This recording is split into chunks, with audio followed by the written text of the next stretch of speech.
Welcome to Kenton's videos. Enjoy the video. In this video, I will explain how to open your Maserati Granturismo trunk when the battery is dead. First, you need to access the emergency release cable. This cable is typically found under the rear seat, specifically behind the driver's side. You may need to fold the driver's seat forward to gain better access to this area. Once located, firmly pull the small loop or tab to mechanically unlatch the trunk, allowing you to open it. Once you have successfully opened the trunk, your next step is to locate the battery. In a Maserati Granturismo, the main battery is situated inside the trunk, usually beneath a floor panel or mat.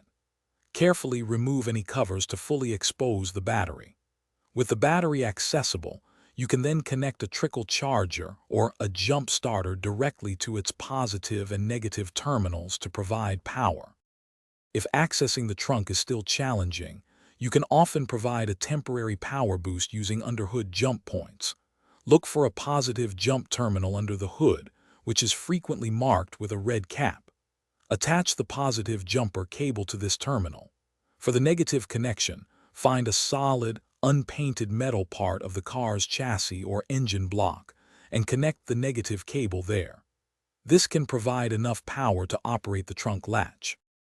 It is important to remember that Maserati Granturismo models generally do not feature a physical keyhole for the trunk, relying instead on the emergency cable.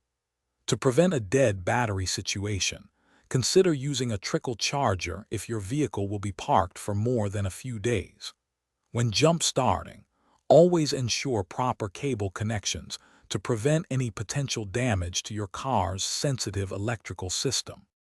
Thanks for watching. Consider subscribing if we helped you.